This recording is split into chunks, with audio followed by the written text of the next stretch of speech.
Hello friends, educate Bharat में मैं आपका स्वागत करती हूँ।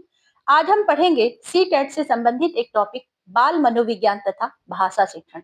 ये एक ऐसा टॉपिक है जिससे 30 नंबर के क्वेश्चंस जो हैं पेपर 1 तथा पेपर 2 दोनों में आते हैं और क्वेश्चंस इतने ट्रिकी होते हैं कि आपको 2 विकल्प सही लग सकते हैं, 3 विकल्प सही लग सकते हैं, लेकिन होता केवल एक ही विकल्प सही है। तो मैंने ट्रिकी क्वेश्चंस का एक प्रैक्टिस सेट बनाया जो कि 30 क्वेश्चंस का ये सेट है। तो इस तरह की प्रैक्टिस करने से आपको इन क्वेश्चंस को सॉल्व करना आसान हो जाएगा। तो चलिए आपके उज्जवल भविष्य की कामना के साथ शुरू करते हैं। भाषा अधिगम की प्रक्रिया के संबंध में निम्न में से कौन सा कथन अधिक उपयुक्त है? ए, भाषा नियमों के अभ्यास से ही सीखी जाती है। बी, भाषा केवल विद्यालय में ही सीखी जाती है। सी, भाषा एक सामाजिक अंतःक्रिया की प्रक्रिया है। डी, भाषा लेखन से पहले आती है। भाषा का अधिगम सामाजिक संपर्क, संवाद और परिवेश के माध्यम से होता है। बच्चा भाषा को लोगों से बातचीत करके ही सीखता है। ऑप्शन नंबर सी सही है। सी टेट के अनुसार, यहाँ सी टेट नहीं होना चाहिए, थोड़ा सा टाइपिंग मिस्टेक है। भाषा शिक्षण का मुख्य उद्देश्य क्या है? ए, व्याकरण नियमों का ज्ञान। बी, शुद्ध लेखन क्षमता। सी, परीक्षा में अच्छे अंक। डी, संप्रेषणीय क्षमता का विकास। भाषा शिक्षण का उद्देश्य बच्चे को भाषा का प्रयोग करने में सक्षम बनाना है, न कि केवल नियम रटवाना। संप्रेषणीय दक्षता का विकास। निम्न में से कौन सा कौशल अभिव्यक्तात्मक है? एक्सप्रेसिव। ए, श्रवण। बी, वाचन। सी, लेखन। डी, पठन। लेखन और बोलना अभिव्यक्तात्मक कौशल होते हैं, जबकि श्रवण और पठन ग्रहणात्मक होते हैं। ऑप्शन नंबर सी सही है, लेखन।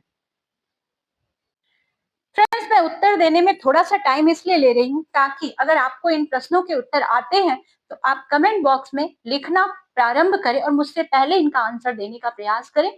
इससे क्या होता है कि आपका आत्मविश्वास बढ़ता है और मेरा मकसद ये है कि आपका आत्मविश्वास बढ़े। एक एक सेट को करने के बाद यदि कोई बच्चा हिंदी बोलते समय त्रुटियां करता है तो शिक्षक को क्या करना चाहिए? तुरंत सुधार करना। बी, दंड देना। सी, अनदेखा करना। डी, त्रुटि को सीखने का अवसर मानना। त्रुटियां यह दर्शाती हैं कि बच्चा भाषा सीखने की प्रक्रिया में है और इन्हें सकारात्मक रूप से देखना चाहिए। ऑप्शन नंबर डी सही है। पहले सुनना, फिर बोलना, उसके बाद पढ़ना और लिखना, यह क्रम किससे संबंधित है? भाषा अधिगम का प्राकृतिक जो क्रम है LSRW है। लिसनिंग, स्पीकिंग और रीडिंग, उसके बाद राइटिंग होता है। ऑप्शन नंबर ए सही है। भाषा अधिगम के स्वाभाविक क्रम से कक्षा में संवाद, भूमिका अभिनय और समूह चर्चा किस पद्धति से जुड़ी है? ए, अनुवाद विधि। बी, संचारात्मक विधि। सी, व्याख्यान विधि और डी, संरचनात्मक विधि। संचारात्मक विधि में क्या होता है कि वास्तविक जीवन से जुड़े हुए संवाद और सहभागिता पर जोर दिया जाता है। ऑप्शन नंबर बी सही है। भाषा शिक्षण के संदर्भ में कॉन्टेक्स्ट का प्रयोग क्यों आवश्यक है? ए, पाठ को लंबा करने के लिए। बी, कठिन शब्दों से बचने के लिए। सी, अर्थ को स्पष्ट और सार्थक बनाने के लिए। डी, केवल शिक्षक की सुविधा के लिए। संदर्भ से शब्दों और वाक्यों का जो अर्थ होता है वो सही से समझ में आ जाता है, जिससे सीखना प्रभावी होता है। अर्थ को स्पष्ट और सार्थक बनाने के लिए मातृभाषा का प्रयोग नई भाषा सीखने में क्या करना चाहिए? ए, पूरी तरह निषिद्ध होना चाहिए। बी, सीखने में बाधा डालता है।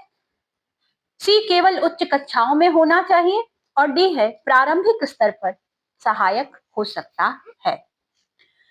प्रारंभिक स्तर पर मातृभाषा नई भाषा को समझने में सेतु का कार्य करता है। ऑप्शन नंबर डी सही है। निम्न में से कौन सी गतिविधि पठन बोध, रीडिंग कॉम्प्रहेंशन को बढ़ाती है? शब्द रटना। बी, प्रश्न पूछकर पढ़ना। सी, केवल जोर से पढ़ना। डी, अर्थ अक्षर पहचान। प्रश्नों के साथ पढ़ने से बच्चे पाठ के अर्थ पर ध्यान देते हैं, जिससे पठन बोध विकसित होता है। प्रश्न पूछकर पढ़ना। भाषा शिक्षण में बाल केंद्रित दृष्टिकोण का अर्थ है ए शिक्षक अधिक बोले, बी पाठ्य पुस्तक पर पूरा जोर, सी बच्चे की सक्रिय भागीदारी, डी केवल लिखित कार्य। बाल केंद्रित शिक्षण में बच्चा सीखने की प्रक्रिया में सक्रिय रहता है और शिक्षक केवल मार्गदर्शक बना रहता है। ऑप्शन नंबर सी सही है, बच्चे की सक्रिय भागीदारी। भाषा शिक्षण में सुनना कौशल क्यों सबसे पहले आता है?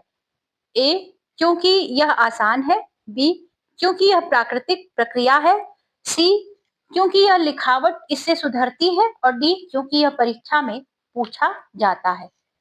बच्चा भाषा को सबसे पहले सुनकर ग्रहण करता है, फिर बोलना शुरू करता है, यही प्राकृतिक क्रम है। यदि बच्चा शब्दों का उच्चारण गलत करता है तो शिक्षक को क्या करना चाहिए? ए तुरंत टोकना, बी दंड देना, सी सही रूप को बार बार प्रयोग में लाना, डी बच्चे को चुप करा देना। सही भाषा का स्वाभाविक प्रयोग बच्चे को बिना दबाव के सही उच्चारण सिखाता है। सही रूप को बार बार प्रयोग में लाना। भाषा शिक्षण में कविता का प्रयोग मुख्यतः किस लिए किया जाता है? ए केवल मनोरंजन के लिए, बी लय ध्वनि और भाव विकसित करने के लिए, सी कठिन शब्द सिखाने के लिए, डी परीक्षा की तैयारी के लिए। कविता से ध्वनि, बोध, लय और भावनात्मक समझ विकसित होती है।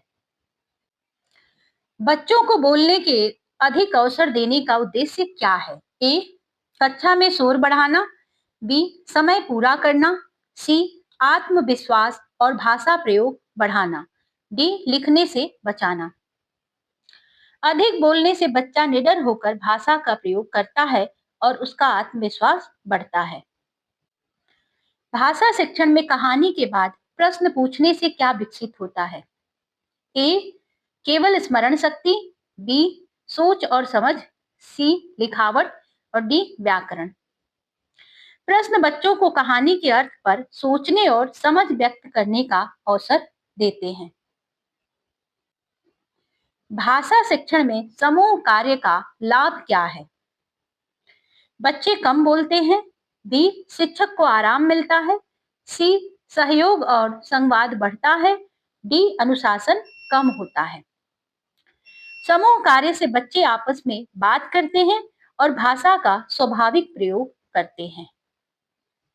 सहयोग और संवाद बढ़ता है। जब बच्चा चित्र देखकर वाक्य बनाता है तो वह क्या कर रहा है? ए रटने का अभ्यास, बी नकल करना, सी भाषा का सृजनात्मक प्रयोग, डी केवल देखना। चित्र देखकर वाक्य बनाना सृजनात्मक और अर्थपूर्ण भाषा का प्रयोग है। भाषा शिक्षण में पाठ से पहले बातचीत करने का उद्देश्य क्या है? ए समय नष्ट करना, बी बच्चों को शांत करना, सी पूर्व ज्ञान को सक्रिय करना और डी पाठ छोटा करना। पूर्व बातचीत से बच्चे विषय से जुड़ते हैं और समझ उनकी आसान हो जाती है। निम्न में से कौन सी गतिविधि लेखन कौशल को विकसित करती है? ए कहानी सुनना, बी चित्र पर दो वाक्य लिखना, सी शब्द सुनना, डी संवाद सुनना। चित्र पर लिखना बच्चे को सोचकर लिखने के लिए प्रेरित करता है। भाषा शिक्षण में बार बार पढ़ने का लाभ क्या है? ए थकान बढ़ती है, बी रुचि कम होती है, सी प्रवाह और समझ बढ़ती है, डी समय अधिक लगता है। पुनः पठन से भाषा में प्रवाह और समझ दोनों विकसित होते हैं। यदि बच्चा अपने अनुभव साझा करता है तो शिक्षक को ए रोक देना चाहिए, बी अनदेखा करना चाहिए, सी सुनकर प्रोत्साहित करना चाहिए, डी विषय बदल देना चाहिए। अनुभव साझा करना भाषा विकास का एक महत्वपूर्ण आधार है, इसीलिए शिक्षक को सुनकर प्रोत्साहित करना चाहिए। भाषा शिक्षण में खेल क्यों उपयोगी है? क्योंकि पाठ कम पढ़ाना पड़ता है। बी, क्योंकि बच्चे बिना डर के सीखते हैं। सी, क्योंकि शोर बढ़ता है। और डी, क्योंकि लिखावट सुधरती है। खेलों से बच्चा सहज वातावरण में भाषा को सीखता है। बच्चों की बोलचाल की भाषा को कक्षा में महत्व देना चाहिए, क्योंकि वही शुद्ध भाषा है। बी, वही पाठ्य पुस्तक की भाषा है। सी, वही उनकी समझ का आधार है। डी, वही परीक्षा में आती है। बच्चे की नई भाषा बच्चे की अपनी भाषा से नई भाषा सीखना आसान होता है, इसीलिए वही उनकी समझ का आधार होता है, इसलिए उनकी भाषा को कक्षा में महत्व देना चाहिए। भाषा शिक्षण में शिक्षक का बोलना कम और बच्चों का अधिक होना चाहिए, क्योंकि शिक्षक थक जाता है। बी है, बच्चे सीखने में सक्रिय होते हैं। सी, पाठ जल्दी समाप्त होता है। डी, अनुशासन बना रहता है। सक्रिय भागीदारी से भाषा का वास्तविक विकास होता है, इसीलिए बच्चों को सक्रिय करना चाहिए। बच्चे सीखने में सक्रिय हो जाते हैं। निम्न में से कौन सा भाषा शिक्षण का सही सिद्धांत है? ए, पहले नियम फिर प्रयोग। बी, पहले प्रयोग फिर नियम। सी, केवल लिखना। डी, केवल पढ़ना। भाषा पहले प्रयोग से आती है, नियम बाद में समझ में आते हैं। ऑप्शन नंबर बी सही है, पहले प्रयोग फिर नियम। यदि बच्चा अधूरा वाक्य बोलता है तो इसका अर्थ है ए, बच्चा नहीं जानता। बी, बच्चा प्रयास कर रहा है। सी, बच्चा लापरवाह है। और डी, शिक्षक असफल है। अधूरा वाक्य भी भाषा सीखने की एक प्रक्रिया का एक हिस्सा है।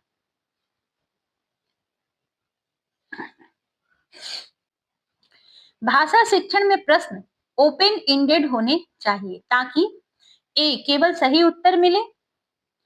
बी, बच्चे सोचकर बोले।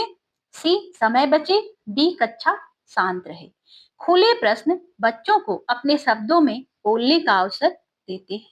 ऑप्शन नंबर बी सही है, बच्चे सोचकर बोले। कक्षा में कहानी को अभिनय के रूप में प्रस्तुत करना किसे बढ़ाता है? ए, केवल मनोरंजन।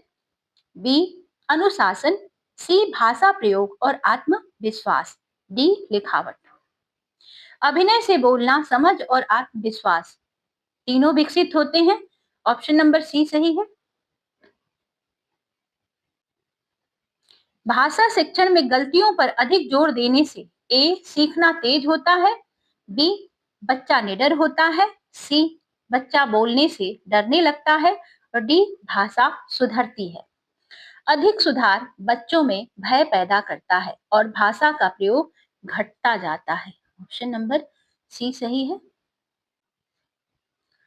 भाषा शिक्षण का अंतिम उद्देश्य क्या है?